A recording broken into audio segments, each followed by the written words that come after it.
Mr. Wallace, who's presently serving 10 years for manslaughter in an English jail, was known to have links with British intelligence. Wallace claimed he was an intelligence officer. Wallace alleges he became involved in a black propaganda campaign by the security services. There was no evidence to support the claims of Mr. Colin Wallace. Until anybody can produce proper evidence, there is no need to have an inquiry. Colin Wallace had fractured Mr. Lewis's skull with a karate-style blow after he was accused of having an affair with Mr. Lewis's wife. He hid his friend's body in the boot of his car and later dumped it in the River Arun. He says he was the victim of an MI5 dirty tricks campaign.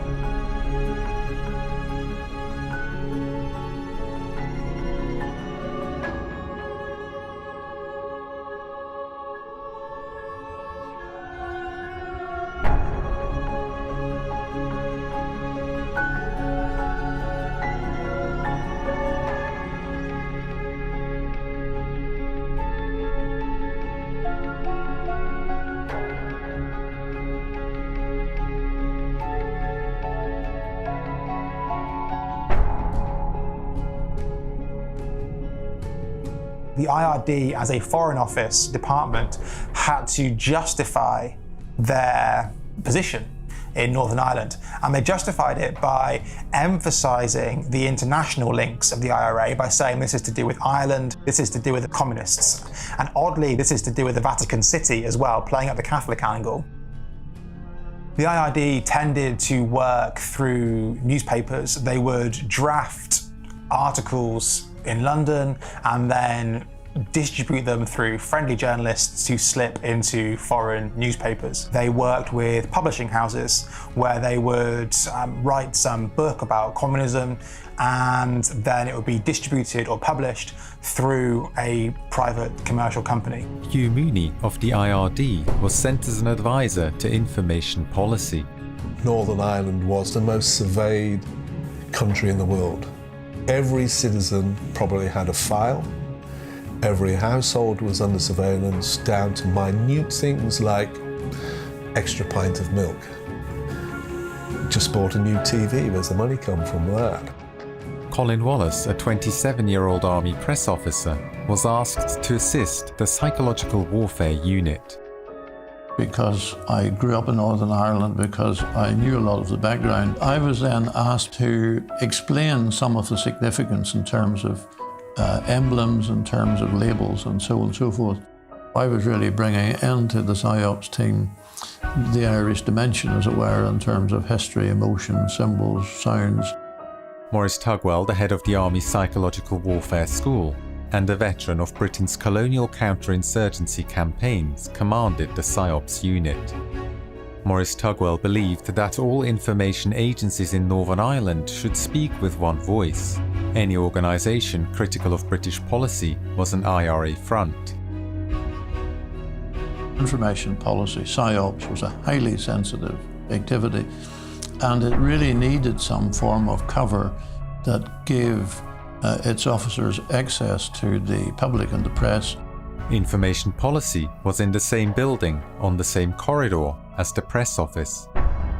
So a visiting journalist going down the corridor to the press office would almost see the whole corridor as part of Army Public Relations, whereas a key part of that had no bearing on public relations per se.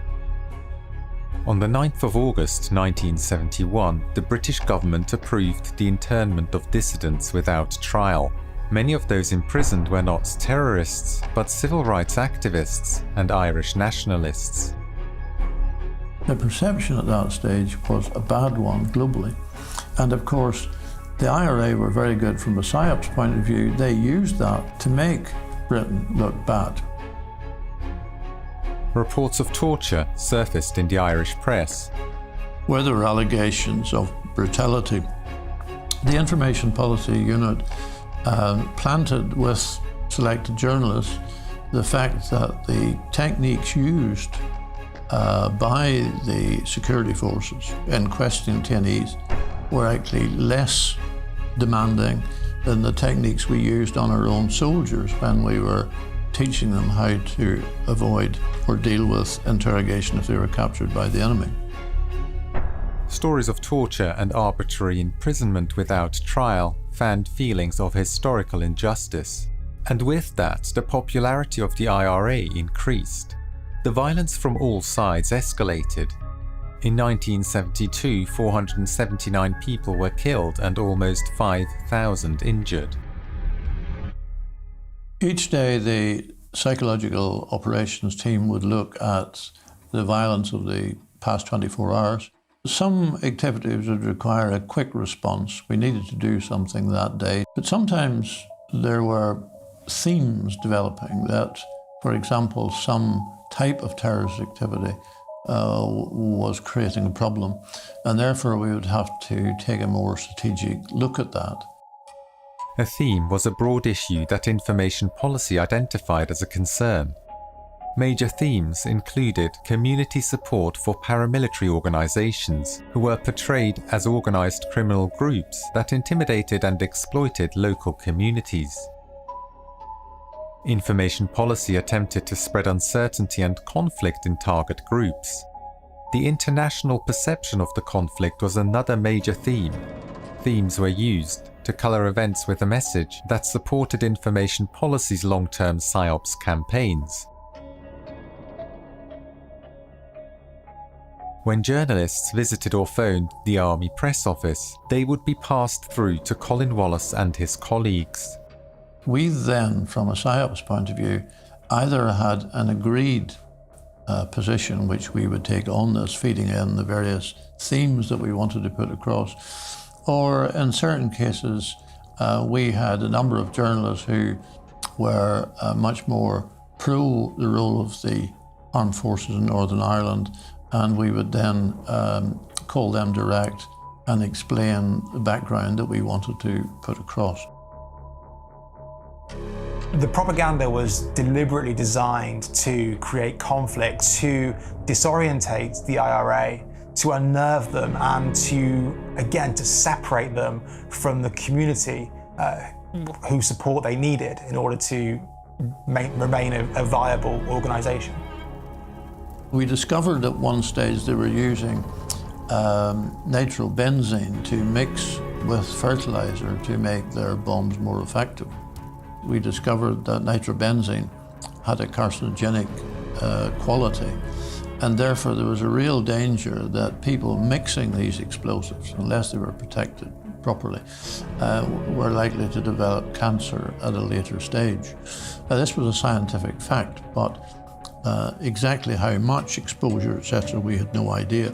But because there were sufficient scientific hooks with that, we circulated that information to the press. And the good thing about it was lots of experts from the scientific world agreed with the conclusion that nitrobenzene was a carcinogenic. Newspapers picked up the story and quoted an anonymous army spokesperson who was none other than Colin Wallace, who claimed that symptoms of nitro poisoning are difficult to spot. By the time they are visible, it is too late to treat the victim. Vomiting and a coma follow, and later the glands and liver break down. The Guardian reported children finding it stored in a derelict house or people forced to store it by the provisionals could suffer from the poisoning. On occasion, bombs would go off prematurely, and quite often the people transporting the bomb would be killed. And where we got a bomb going off prematurely, although we knew the reason from the subsequent examination of the device, why it had gone off prematurely, we would quite often try to shift the reason for that onto something else. In campaigns of a more political nature, Army PSYOPs worked with Hugh Mooney of the IRD. One of the themes the IRD used in its propaganda was trying to link the IRA to the Soviet Union and the broader communist threat.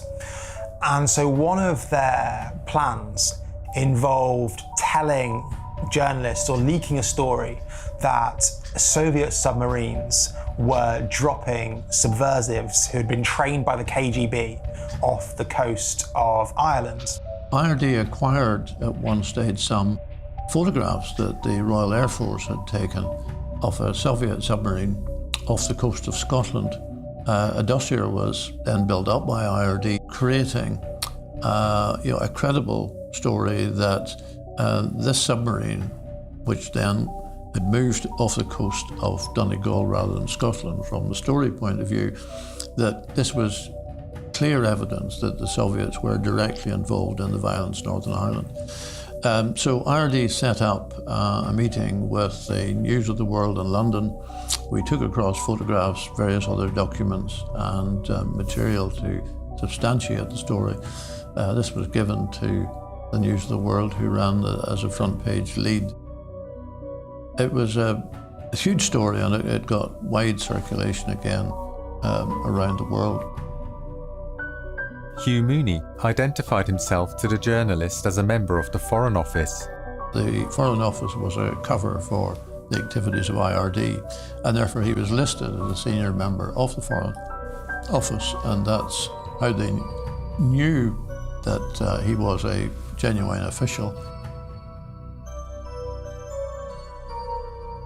We would try to manipulate the terrorist organisation simply by information, just to delay and get them to lose faith in what they were doing. But at the other end of the scale, there may be a technical intervention where, again, one would try to get, for example, a weapon to misfire or to explode or something of that nature. On one occasion, the IRA was struggling with using heavier weapons such as bazookas, and it turned out that they were using them with the safety cap still on. The IRD decided to conceal this explanation and instead issue a dummy army order suggesting that the shells be tested electronically. The IRD hoped that this would result in explosions going off in the hands of IRA members. In Northern Ireland, a clandestine unit, the Military Reaction Force, dressed up as civilians and injured and killed numerous Catholics in drive-by shootings. Information policy would point out to journalists that the weapons used were those that the paramilitary groups carried. As a result, the press attributed the attacks to the paramilitary groups. In one incident, the police discovered that an undercover army unit had injured a group of people at a bus stop in a drive-by shooting on the Glen Road in Belfast. The police wanted to press charges. PSYOPs dissuaded the police by threatening to reveal that the ammunition used had been given to the army by the police.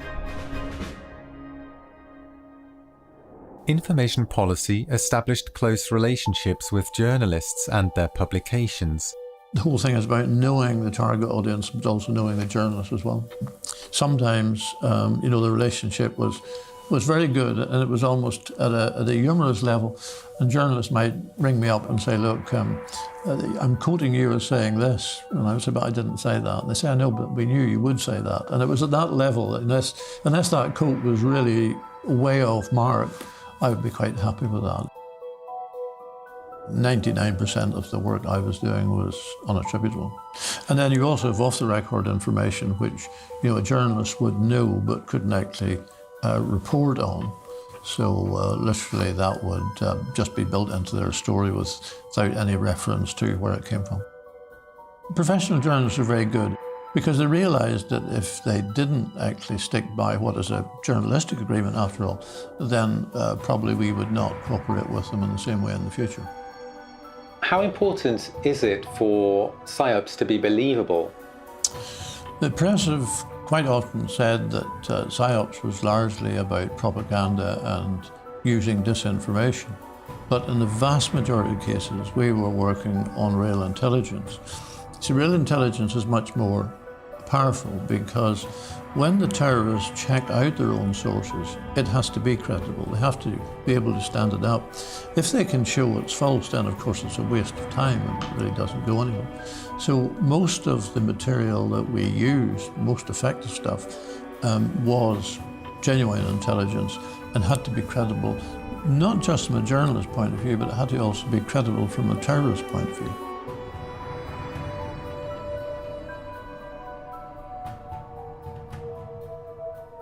On the 5th of August 1973, an article in the Belfast Sunday News reported that sheep had been sacrificed in a black magic ritual on Copeland Island Beach, northeast of Belfast. It was a front page headline in the Sunday News which lots of people read. The story was that sheep had been ritually killed and mutilated. That was the story. And that it was Satanists who had done this.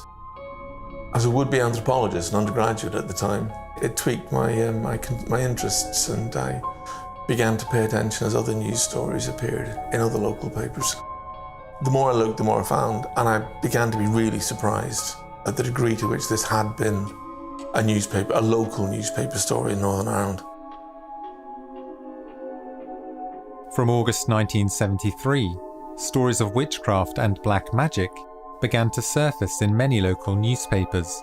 First thing that I had to do was try and understand what witchcraft would look like, and we had no idea. So I bought a book on the subject. Then the whole idea of the sacrifice of animals or whatever it might have been, we got blood from the cookhouse, from the army cookhouse, and we would scatter that over the makeshift altars that were there. Some of that material then we left, and it would be discovered by local people, and then eventually they would talk about it at the press. And gradually the story built up and built up over a period of months.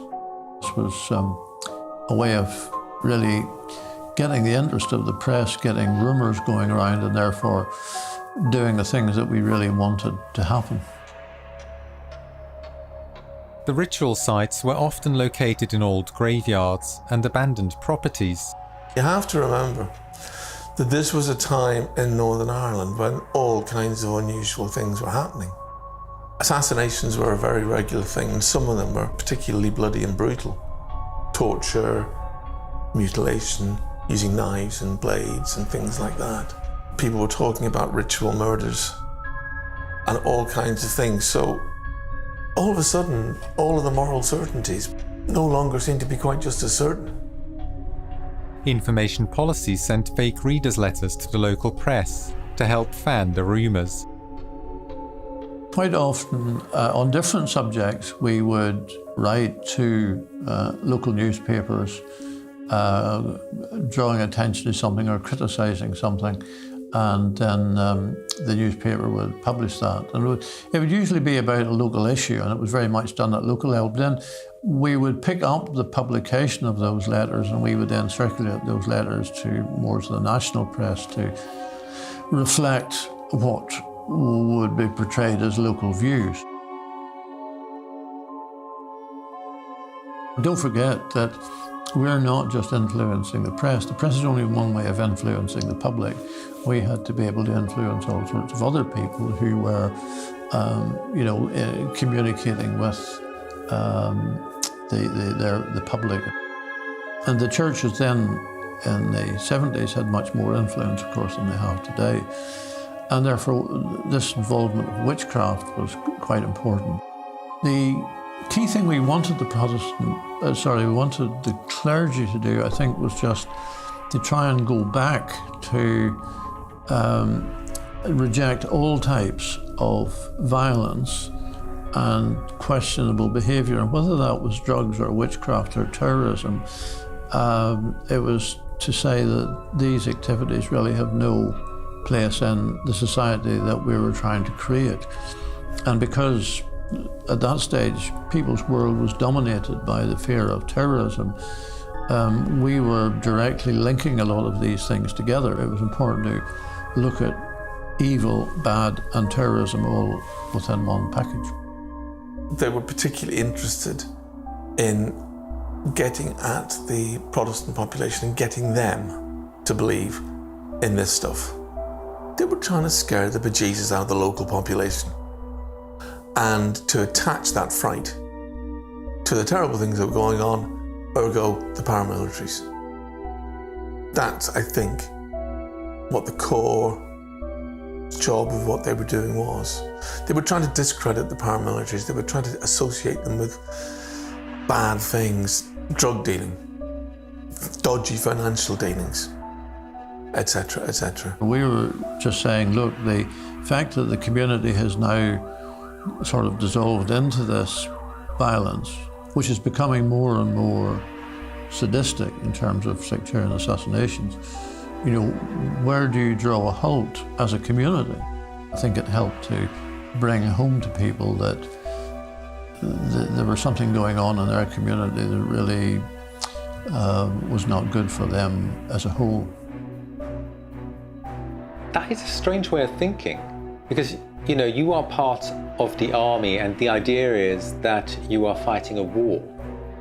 But you are saying the witchcraft campaign was about bringing a sense of morality back to the community. You wouldn't really have thought that the army would think about that. Probably not, but I think, you see, it is a war, but it's not a conventional war. Terrorism is fundamentally a propaganda war that is backed up by armed conflict. So it was just, I think, going back to say to people, you know, you have grown up, as I did in Northern Ireland, with a very strong belief in the community and in our own church, whatever that religion was. And surely we have drifted a long way from that as a result of the violence of the last 5-6 years.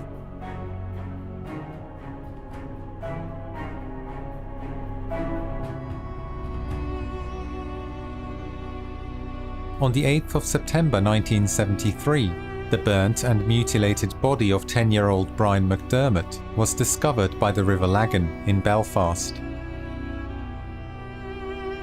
People began to speculate, was this a black magic killing?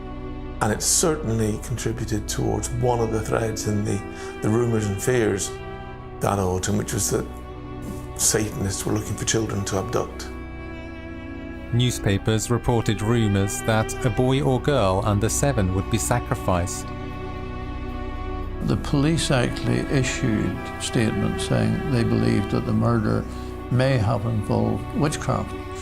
That was a concern for us at that stage, because bearing in mind that we were creating this concept, at that point we stopped using witchcraft as a concept.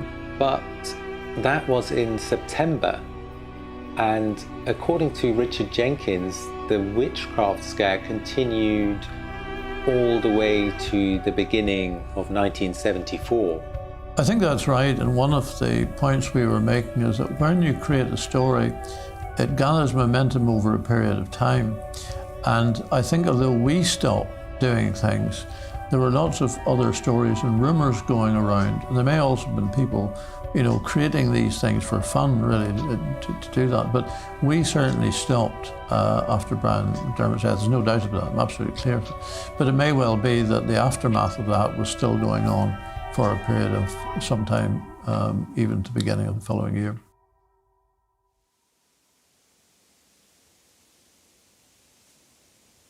From early September to December 1973, there were more than 70 articles referring to black magic and witchcraft. By the beginning of the following year, the topic had almost completely vanished from the press. When the British Prime Minister Harold Wilson visited Northern Ireland, he was briefed by Colin Wallace. Would the Prime Minister have been aware that you were in fact in military intelligence? Oh, I don't believe they would have been. I'm sure he saw me simply as an army press officer. Did you yourself have a brief for when you interacted with him? Yes, what happened was that there were certain key things that we felt the Prime Minister should know. So the idea is that you don't want him to be wrong-footed by not being able to answer the basic questions about security in Northern Ireland. Influencing the press, the clergy, and key decision-makers was one aspect of psychological warfare. Another was influencing persons of interest directly. Quite often we were trying to influence people where we had no direct access to them. And so Where you're trying to move somebody or change somebody's thinking, sometimes you had to target them through one or more sort of relays of other people. So it's never straight communication. A lot of information we were disseminating wasn't through the media, it was also through people. And therefore they had to be cut out so that the person handling it quite often didn't realise who the originator was, and that made it all the more credible when that person who was known to the target was passing this information on to them. Information policy created profiles of persons of interest and people in their social networks. The key thing was that when you knew a lot about a person and the people they worked with, like any other part of society, there were people who didn't like each other, there were people who were jealous of each other. Because we had the relevant intelligence, if we could plant it in the right way, you could, for example, if one person was suspicious of another for some reason, you could increase that suspicion by feeding information in that would tend to reinforce their own views of that individual. So it was that type of activity. Could you explain more about the kind of techniques you used to create psychological conflict? I have to be careful with that, because what I don't want to do is actually share techniques that are still having impact. And so there's a grey area there, but it's basically along the lines that we're saying. First of all, is to identify relationships, look at how toxic those relationships or not may be, and then try to maneuver them by planting information in to have that effect. You build up quite a comprehensive profile of that person and their associates. Now, it may be that some of those associates are totally innocent of any involvement in terrorism whatsoever. They just happen to be good friends from school days and so on and so forth. It's really creating a picture of that person so you almost know what their response will be to something that you do. This is a very different use of psychology. And I think a lot of people wouldn't be aware that this knowledge exists and that people study psychology, for these kinds of purposes. I think that's true, but you have to be careful, because we did do lots of things that had a positive psychological effect. Like, for example, we ran youth clubs, we ran community relations. I was the Army's Father at Christmas, going around schools and hospitals at Christmas. We actually provided funds for projects. We took kids away from the really bad areas of Northern Ireland, from opposite sides of the fence, Catholic and Protestant together. We took them away to the mountains, camping. Colin Wallace was refused clearance to target high-ranking Protestant paramilitaries in psychological operations. These individuals, who at times colluded with the British Army, were on an excluded list. A number of Protestant clergy and politicians, on the other hand, were legitimate targets. PSYOPs targeted individuals who were not members of terrorist organisations, but who had influence in communities of interest to PSYOPs. In the Catholic community, personal conflicts were the most common reason for a person to become an informant. We couldn't admit to what we were doing, the Army didn't admit to what we were doing, and so on and so forth. A senior figure, political or military, might ask us to do something. And then for political reasons, usually, they would say, it'd be a really good idea if X happened. But then they would quite often say, but I don't want you to tell me how you go about it, because I may have to deny it. And that was a classic example. So in other words, the person doesn't want to lie that they were involved in it. Senior figures were deliberately kept in the dark about the specifics of campaigns, so that they could deny involvement should they be called upon to answer questions. At the age of 29, Colin Wallace was the youngest senior information officer in the MOD. During his time in information policy, he was put forward for New Year's honours 3 times by his superiors.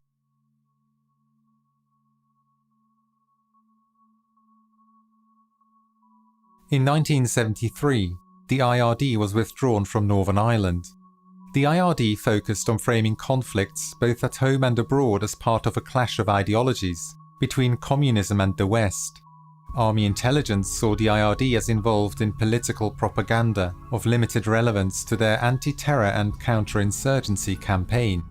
The military feared that having the IRD in Northern Ireland was undermining the credibility of their own PR campaigns. And Lisbon, the army headquarters, was becoming known as the Lisbon lie machine. Not long after the departure of Hugh Mooney and the IRD, a meeting was convened at Stormont Castle, the headquarters of MI5 in Northern Ireland. At this meeting, a campaign codenamed Clockwork Orange was launched. Colin Wallace was asked to liaise with an operative by the cover name John Shaw. He never came to Army headquarters at any time when I was there. All the meetings I had with him were at the White Gables Hotel. And I think the idea with that was that there would be no direct link, particularly with some of the information that we were using, between him and the Army. Colin Wallace alleges John Shaw supplied him with material that included smears on politicians from the three main political parties in Britain. Why do you think you were given that information, considering the sensitivity of it? No, say this was background, because if we're looking at, for example, the increase in violence, that has to be put in context, particularly if you're briefing journalists in depth or foreign journalists. So you have to explain at that stage what led up to the violence. So in other words, the violence was really the activity, but the background was coming from the briefing papers that I was given. Some of the forgeries that Information Policy and MI5 and IRD concocted in Northern Ireland came into my possession. To Merlin Rees, who at one point was the Minister for Northern Ireland. This is apparently from the American Congress for Irish Freedom, 1971. This was an IRA front in America. This is a letter apparently thanking Merlin Rees for his support, which of course Merlin Rees didn't support it, but there you go. According to Stephen Dorrell, some of the smears Colin Wallace received from John Shaw were already in circulation in Britain. Britain had a very sophisticated system whereby there were scores of people around the country whose job it was just to sit in bars, coffee bars, talk to people, go to clubs and spread rumours, and gradually kind of build up this idea about someone or some operation. It was smears about sex, accusations that Wilson had affairs. The British Prime Minister, Harold Wilson, had been sexually compromised on a trip to Moscow. There were accusations about, which is again kind of interesting in retrospect, about him being too close to Jewish people. So there were kind of anti-Semitic smears that Wilson was corrupt, that he had secret bank accounts. A few years ago, the son of a MI6 officer contacted me and said, you've written about my father, but did you know that when he retired in 1970, he went into the City of London and he started a newsletter and spread rumours through this newsletter and smears about Wilson. Here's another fake, a Swiss account held by Edward Short, who was the leader of the House of Commons at the time, I think, another Labour MP, a fake bank account showing he had £30,000. A journalist who trusts somebody like Colin can easily be manipulated. He would say to somebody, okay, yeah, I think I know so-and-so, talk to that person, or I can supply you with this bit of information, or I have this document I will allow you to look at, which will back up what I am saying, or what this person has told you. It's a very sophisticated kind of system. This is thought out about what it is you want to achieve with this particular story. This might be part of a chain. It might be part of an operation that's ongoing, with the idea that you kind of sway the argument, or you change the view of something, smear somebody. In October 1974, at a meeting with John Shaw, Colin Wallace demanded proof of political clearance for Clockwork Orange. He never saw or heard from John Shaw again.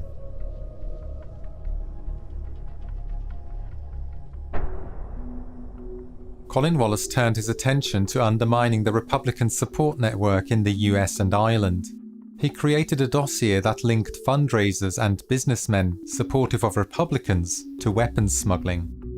Colin Wallace traced the serial numbers of weapons captured in Belfast to arms dealers in the US. He identified a leading fundraiser and major benefactors. The story was intended as an exclusive for a major publication. The Irish Joint Section of MI5 and MI6 reported in a telegram that the managing editor of the Daily Telegraph was prepared to give the article wide coverage. Colin Wallace was asked to supply additional photographs. Information Policy ran a photography department that gathered images for intelligence purposes. These images could be used as supporting material in press briefings. The Daily Telegraph published a special investigation. Reporter Christopher Dobson wrote, "I have spent the last 2 months investigating the way in which the IRA gets its money. I have travelled to the United States and Ireland in tracking back the serial numbers of arms captured in Belfast, and I have looked into the lives of the paymasters of terror."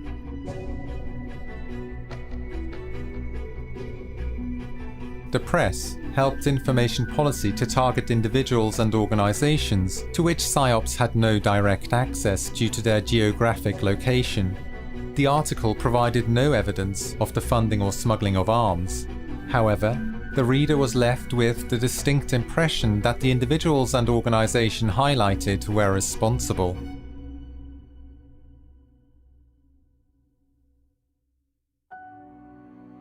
William McGrath was a prominent individual in Loyalist politics, the Church and the Orange Order, and the head of an organisation called Tara. I was asked to encourage the press to look at what Tara and McGrath were all about. Tara was an organisation that was really designed to prepare for a doomsday situation by Loyalists if there was an IRA campaign, or in fact, as McGrath said, the Irish Army might even invade the north. Attending the meetings of Tara, there were members of the Ulster Volunteer Force, which was then a prescribed Loyalist paramilitary group. And there were also police officers attending it.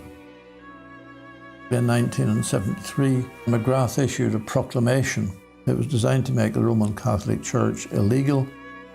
William McGrath was also the housemaster of Kincora, a home for boys from troubled backgrounds between the ages of 11 to 18. Colin Wallace issued 3 separate briefings on McGrath. The press did not follow up the story. The army was informed by Special Branch that if they moved against McGrath, it would be a great propaganda coup for the IRA and significantly damage the political structure in Northern Ireland.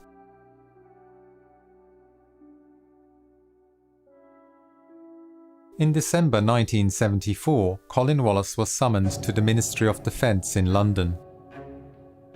Everything, as far as I was concerned, in terms of my job, how I was regarded, my annual performance reports, all of those things were perfect.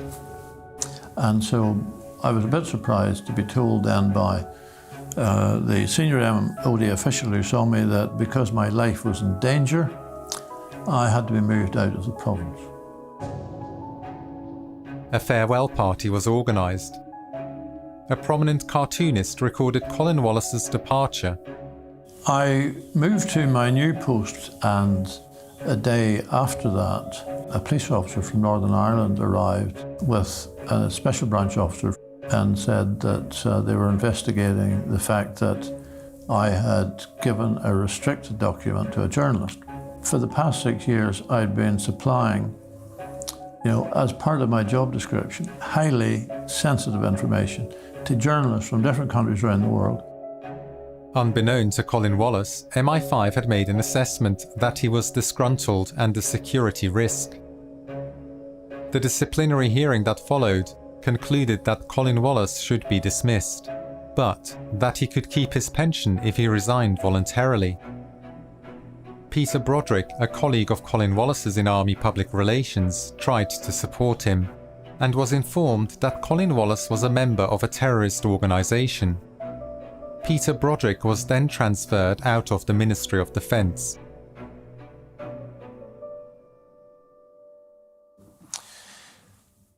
When my disciplinary hearing was finished, I realised that clearly it had been rigged, and I then engaged a solicitor purely for personal protection to tell him what had happened to me. He said that he was involved in dirty tricks against politicians in Northern Ireland, and he also said that this had now started to move over onto the mainland, and that he was involved in a dirty tricks campaign against mainland politicians, and in particular he mentioned Harold Wilson. Colin Wallace moved to southeast London and began to speak out about his work in information policy. He lobbied MPs, supplied information to the press, and wrote to the former Prime Minister. Harold Wilson already held suspicions that MI5 had undermined him and his government, and had communicated this to 2 journalists. He thought they'd mounted a campaign of denigrating him personally, of using official material that had been gathered and then misused by leaking it to newspapers. They released a book which was largely ignored. In 1977, the IRD was quietly closed down after an internal investigation into the plot against the former Prime Minister. I corresponded with Lord Hunt. He was asked to carry out the investigation into the alleged plots against Harold Wilson. And he spoke to a number of people, including the heads of MI5 and MI6. And he said that there was a plot, that there were dissident elements within both organisations. He wrote that report, which went to the new Prime Minister, and a copy of it was supposed to have been deposited in the Cabinet Office. I asked the Cabinet Office where was the copy, and they said they could not find one. Colin Wallace, unaware of the demise of the IRD, began a new life in West Sussex. In January 1980, the Irish Independent published an article on the abuse of boys at the Belfast boys' home Kincora. The housefathers William McGrath, Joseph Mains and Raymond Semple had been sexually abusing the boys in their care. Politicians in Northern Ireland demanded a full inquiry.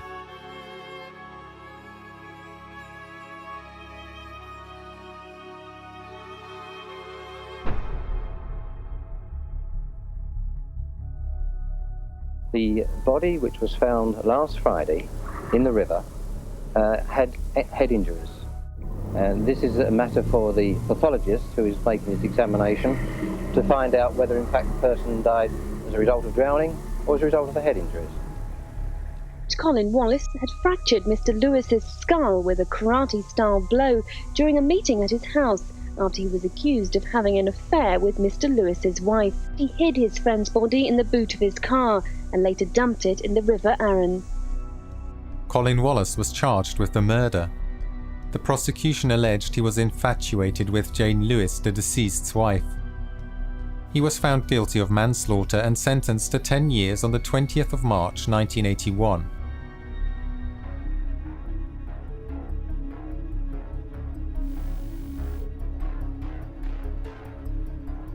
"65-year-old housefather William McGrath, seen here in the foreground. He ran 2 Bible study centres in Belfast in the 50s and 60s. McGrath was also a founding member of the Protestant paramilitary group Tara. This man was one of McGrath's victims. And he would come up like naked and dressed, and then he would start doing things he done, like, you know, he says. And so one time I was bleeding, I told him to stop. It wasn't pleasant, like this. He couldn't turn to no one, you know. One of the Army's former press officers at Thiepval Barracks in Lisburn, Colin Wallace, is now a key figure in the Kincora investigation. Mr. Wallace, who's presently serving 10 years for manslaughter in an English jail, was also known to have links with British intelligence. Kevin Dowling, exactly what did Colin Wallace tell you in 1973? He certainly said that McGrath was a homosexual. You must remember that the conversation I had with him was in 1973. I don't remember the conversation entirely clearly. It has been suggested to me that McGrath was in fact some kind of an army informer, and that the police felt obliged to protect him in order to bring to book greater criminals than he. Exactly what part did British intelligence play, and were they aware that William McGrath was employed at Kincora? British Army files relating to the Kincora Boys' Home disappeared from Army headquarters. It was rumoured that William McGrath was an MI5 informant. McGrath, Mains and Semple, who ran the Kincora Boys' Home, were sentenced in December 1981. All were released in under 2 years. Meanwhile, Colin Wallace was still only at the beginning of his 10-year sentence. When I first got to know him, he was in prison. And it was bizarre. He was actually protected in prison. There were other prisoners believed him. And he actually had kind of bodyguards, because they thought, probably correctly, that he might be killed, assassinated in prison. Clive Ponting was head of the legal department at the Ministry of Defence in 1983 and remembers a meeting with MI5 where Colin Wallace was discussed. There was never any suspicion that Wallace was making these stories up and it was all totally unfounded and very easy to rubbish. It was very much a matter that, that the story was being contained at the moment because he was in jail, but that in a few years' time he'd be back out again and could be expected to start making the allegations again. One evening in prison, Colin Wallace read an article about Fred Holroyd, a former military intelligence officer in Northern Ireland, whose experience bore some resemblance to his own. Colin wrote a letter to Fred asking for help. When I got to the prison, I realised this was the same man that I'd met in the secret corridor who had an office in Army headquarters. The MOD repeatedly were refuting that he was anything more than a civilian clerk with a Walter Mitty complex, and yet here he is with an office in this secret corridor with the political officer, MI5, MI6. All of the people who were running the army were in that office. I went on the same day the murder was committed. At the same time, you've got every man and his dog walking along that path. You've got fishermen overlooking it about 100 yards away on a bridge. You have all sorts of courting couples walking along and boats going up and down the river. The thing was, Trafalgar Square on a Saturday. The story that the police had put out was a lie. I also discovered a witness who had seen the dead man after he'd allegedly been killed by Colin. The police persuaded her not to give evidence. He was sitting by the window with the gentleman he was with, a man in approximately his 50s with thinning grey hair combed back over the top of his head. And as far as I remember, I think he was in a grey suit. Whatever exchange came from Jonathan Lewis, it was sharp and then back to looking at it and fiddling with his glass on his knee. He looked far from happy. She was frightened of the police. She thought the police were dishonest. Fred Holroyd doorstepped the boatman who had found the body. And he didn't know who I was. They all get very frightened when I arrive and start asking him questions about things that they're worried about themselves. And he said, I can tell you that the buggers wouldn't let me give the evidence I wanted to give, which was, that I'd reversed back and my propeller had hit the guy in the face. And that's what caused the wound. And I said, you're kidding? He said, no. So I said, are you prepared to put that down in writing? He said, well, if I have to, but the best thing would be to get me in a court and ask me questions, and then I have to answer in a courtroom, and the police can't do me any harm. When Colin was still in prison, he was, via his solicitor, he was sending out various documents that he'd written.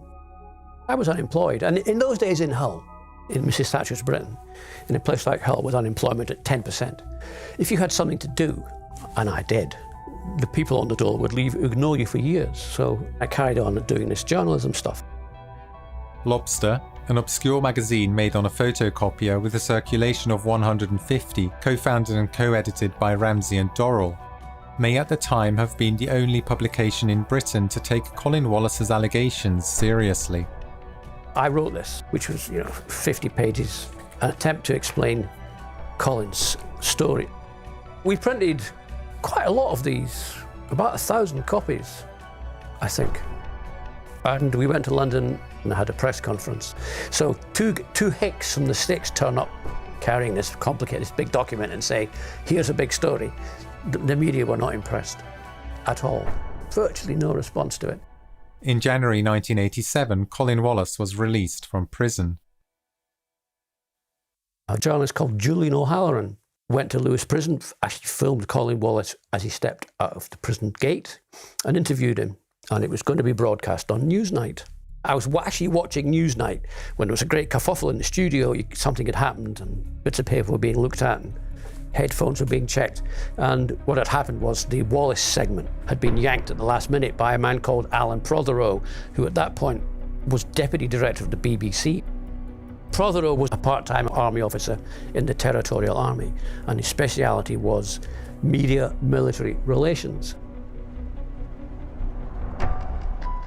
I went down to visit him and Fred, and it was the middle of winter. We were sitting in Colin Wallace's unheated house. He'd come out of prison and he couldn't afford to heat it. And so we were all sitting in our coats in Colin's living room, and I remember saying something like, so your plan is that me and you two guys with no money between us are going to take on MI5 and the MOD. Yes, that's the plan, they said. Irish broadcaster RTE picked up the story. The record says that Colin Wallace killed Jonathan Lewis. Oh yes, absolutely. Did you? No, I didn't. I had nothing at all to do with his death. I wasn't involved in any way. But I mean, if I'm not calm about it, if I panic about it, I create a fuss, I get excited about it, that's not going to change the verdict any quicker than if I stay calm and deal with it properly through the correct channels. Eventually I was hired by Channel 4 News. Colin had these handwritten notes that he claimed he'd written down from about this MI5 disinformation project against mostly against Labour MPs. Robert Parker of Channel 4 News went to a forensic scientist called Dr. Julius Grant. What chances do you think there are that these notes are forgeries?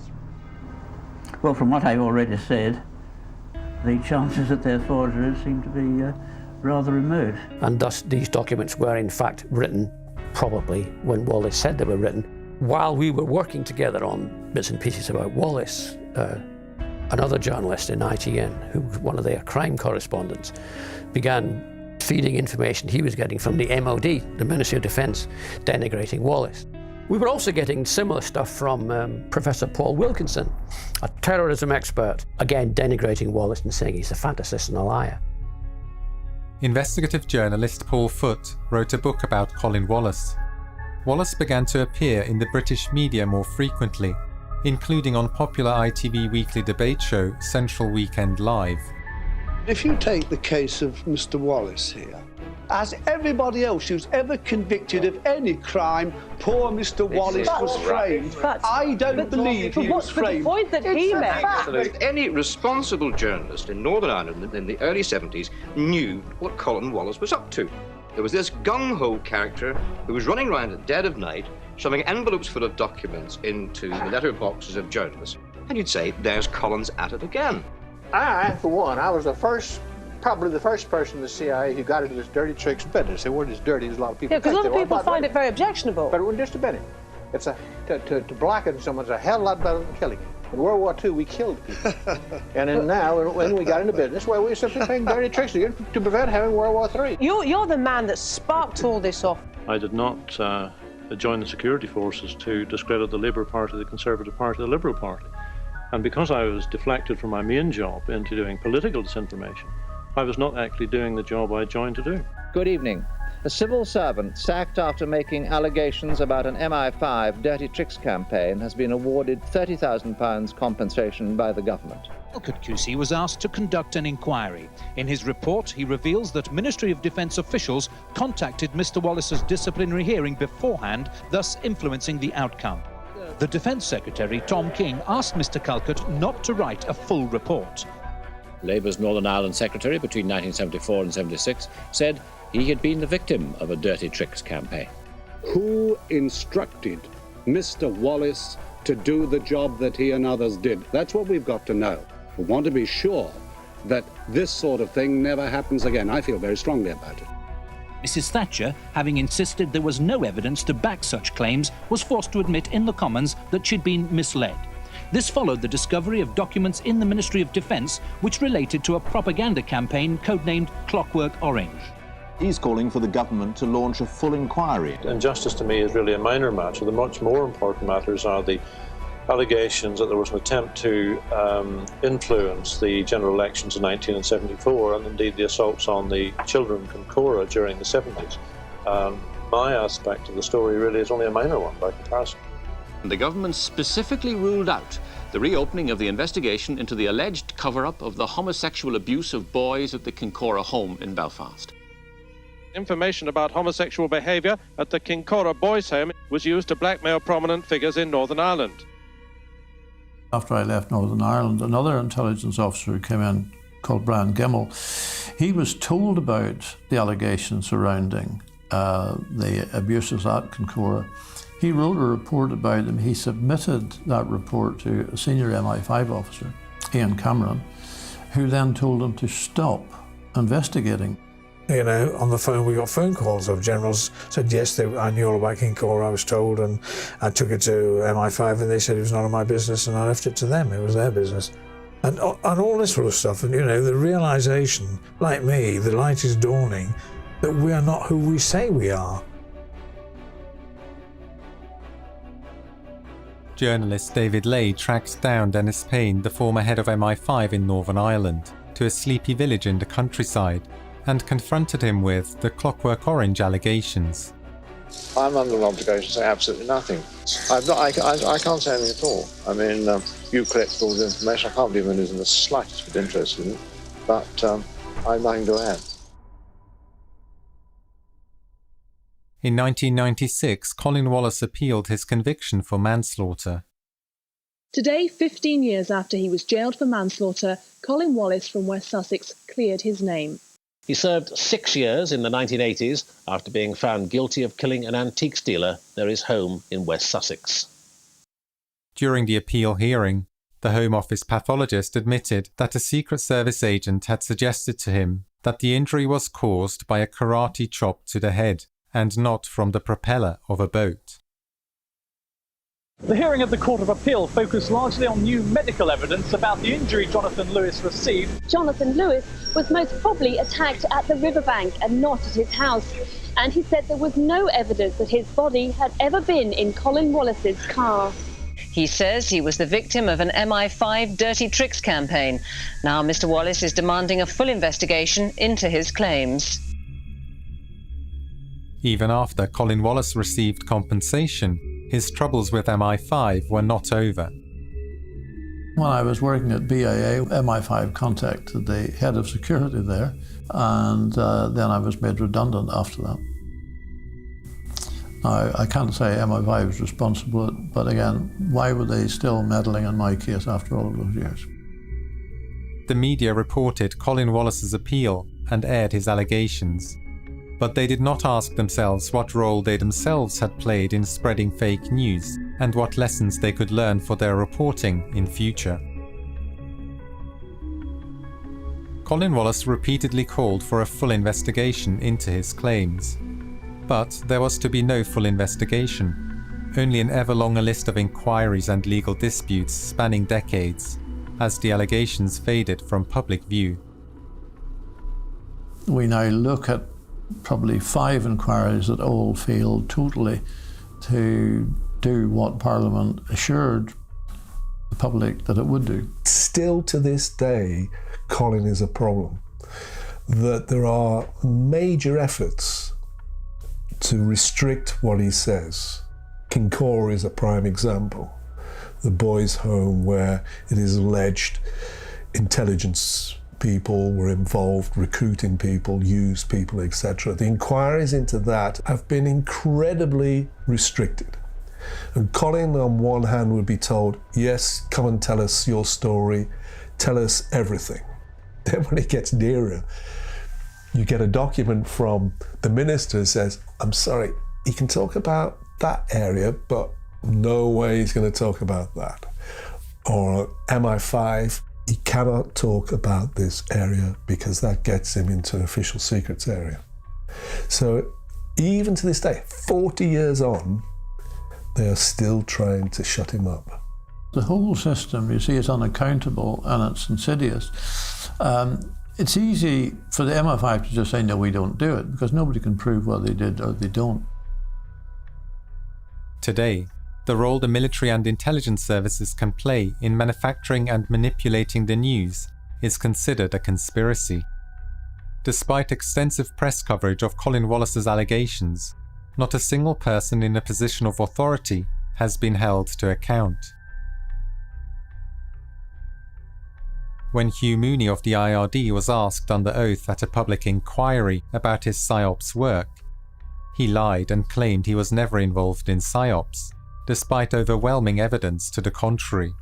Hugh Mooney walked away, no questions asked, and became a successful businessman. This is a very, very secretive society. It runs through everything.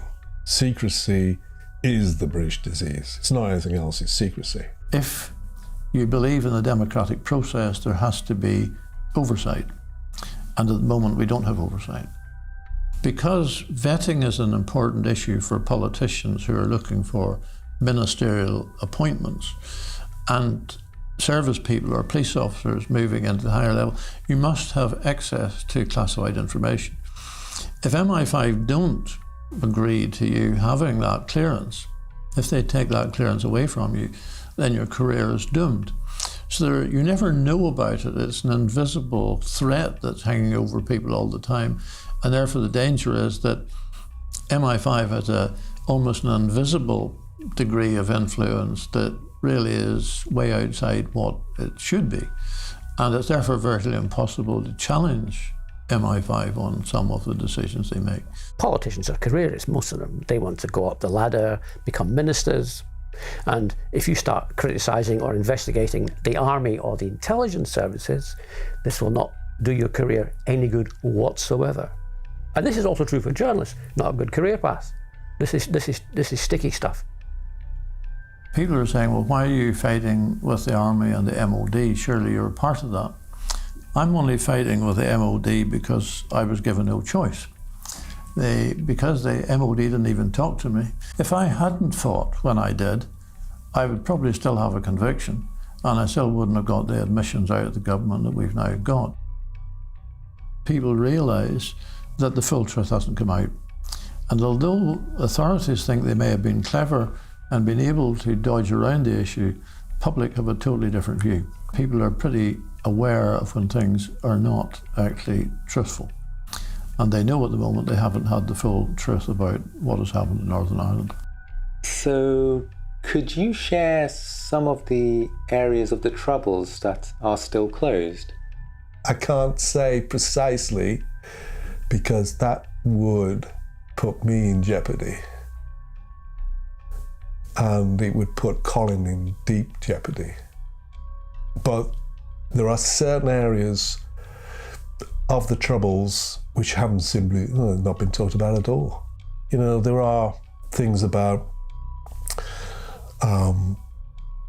there's a suicide in Northern Ireland of a military intelligence officer. One of the key events, it's an official secret. A suicide is an official secret.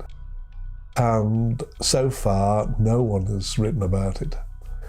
And some of the events around that are appalling, in that he ran agents who were 14 and 15-year-old Catholic schoolgirls. This is how desperate the army at some stage became to get intelligence. And you kind of say, how do you run a 14-year-old Catholic schoolgirl?